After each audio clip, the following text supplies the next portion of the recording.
Were you surprised by your response to your girl getting pregnant, to all these different, all this different, like, because it sounds like a bunch of different things happened at the same time, right? It's like you lost your job, your girl being pregnant, you're living in a city where you didn't have a support system.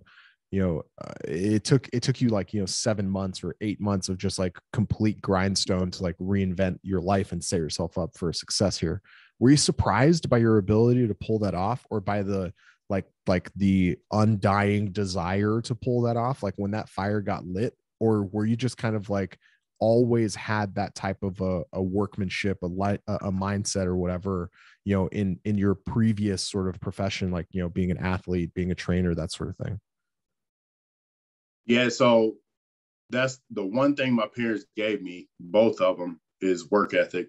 So I watched my mom work 3, 4 jobs, part-time, a bunch all over the place, barely getting sleep. My dad is a barber, even to this day, like working 12, 13, 14 hours on his feet. Like I grew up watching that. So that was natural for me to just like dig in and just work. But leading up to this point, it's always been like I said, ready, fire, aim, no strategy behind my work. And when I still remember this day, I walked out, got in the car because she texted me and said, I got to tell you something.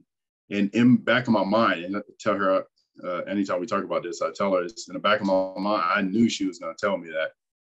And mind you, we were only together about a month and a half in our relationship. So we're still brand new. Like I knew she was a great mom and her family, and like we met everybody. So I knew she was the one for me. So when she told me that, the first thing that thought in my mind is like, I got to be ready for this. And that's when, like you said earlier, that time crunch kicked in and I just went to focus. But the thing that screwed it all up in the beginning is when I lost that job, because it was like, I think a month or two after when we found out, and then everything went to hell. So from that point, like I literally sent out like 50, 60 resumes all over the place, random jobs that anything I can look up and find on LinkedIn, sending it in. And I only had personal training experience and then working at the meal company, even though the things I've learned from those situations, like I've learned so much on the back end on manufacturing and ordering product, like all that stuff helps what I'm doing now with my other side business. But just being able to dig in, focus, and then I think the number one or the top two things was let my pride and ego go, and then keeping the attitude of like just be prepared when it's my time to take off. Like this setback is like that rubber band. Like it's setback, it pulled me way back, and I have nothing, like ground zero. But when something happens, like I'm ready to take off and execute. So it just felt natural. To this day, like it still feels like one of those like Rocky type movies. Like literally hit rock bottom, $0, no work, and then go bust it. Like I'll send you this video too. I still have the video of me on the roof at the Army base or the Air Force base in Melbourne. Me on the roof where we were laying tiles just on our break, just filming it, because I remind myself like that's what I had to go through to get here. And like, I need to keep that same work ethic, that same mindset, focus, even though the work is a lot easier physically.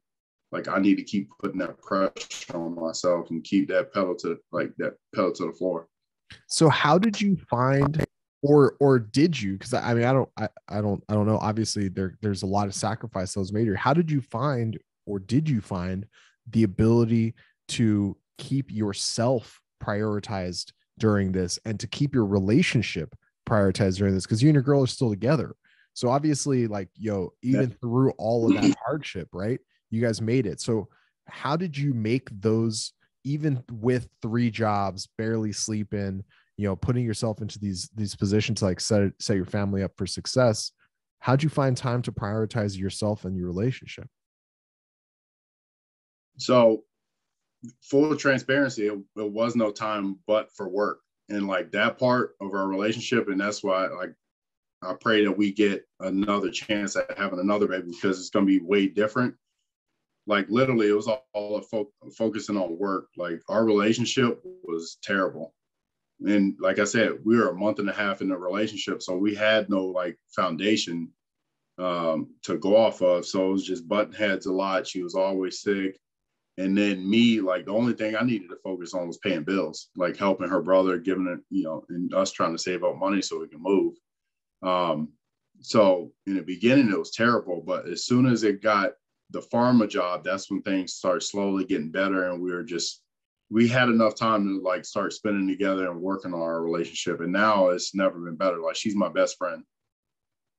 And it took all of that. Like, so a lot of people, what we went through up front, if people, 4 or 5 years down the road, they go through something like that, it's so much harder because they haven't gone through that really rough grind and having each other's back.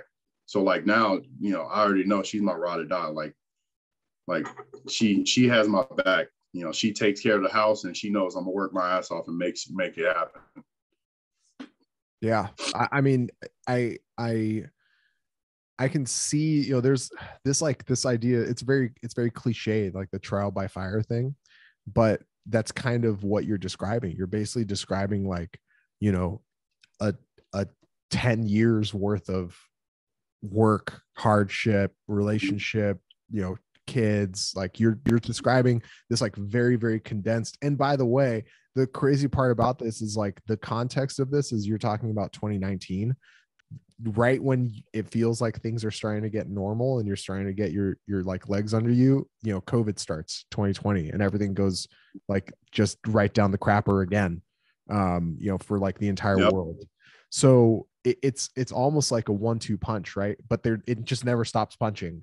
And so there's like this kind of question that comes up in my mind of you've sharpened this discipline, you've put it into practice, you've created something out of nothing, you've put yourself in a track to succeed for yourself and your family. And I'm curious at what point, if any, that discipline gets like turned down from 11 or 10, right? Like, does it ever go back to anything that's more of like comfort based, or are you just like, we're grinding, we're doing this thing, and these are the sacrifices that need to be made? Yeah. So I'll say 2 things. So like Will Smith has a great quote, and I listen to it like a couple times every week. Self-discipline is the ultimate form of self-love. And that's something I've always struggled with, loving myself to execute on everything I need to get achieve my goal. And I've always given 99%. Like I feel like I've always given it, looking back on the things, whether it's CrossFit, football, when I played college football, like I always felt like I had a little bit more looking back on it. So now it's like leaving no stone unturned. So like that self-love and self-discipline, that shows me like, Jeff, you love yourself. And, the days you want to slack, now I got more motivation behind me because I got 2 people counting on me. My daughter, like I said, she's not going to see that lifestyle I grew up in. And then the second thing is, and I'm still working on this, getting better at it, is always being present. And my girl is always on me because like if I'm on the phone looking at work stuff or other stuff or my side business that I got going, like being present, that's what makes it. Like even if it's 10 minutes, like I'll get home and I'm dead tired now because these days are like I wake up at 4 or 5 in the morning and I get on my Salesforce account looking through my pipeline for patients. And then I get out, like I was down in Boca today, which is about 2-hour drive south, driving all down there and then drove back up here. So like I'm beat. But whether it's 5 minutes, 10 minutes, 5 hours, like being present with my family. So that's where like I forgot who I was talking to. They're asking kind of a similar question, like how do I handle all this stuff? Is just be present in the moment, like enjoy it, absorb it, because if you're not focused on that, like you're gonna miss out on a lot. I was telling you about the things my daughter is doing now, counting ABCs, and saying ABCs, counting the 15, like all those things are like I'm not missing out on it because I'm like present with her and playing with her and stuff. I'm not missing out on that because I remember my dad, when he got home, he would pass out and that was it. Like, and I understood, so I was fine with it. But like now I see I can give much more because I understand how I felt as a kid.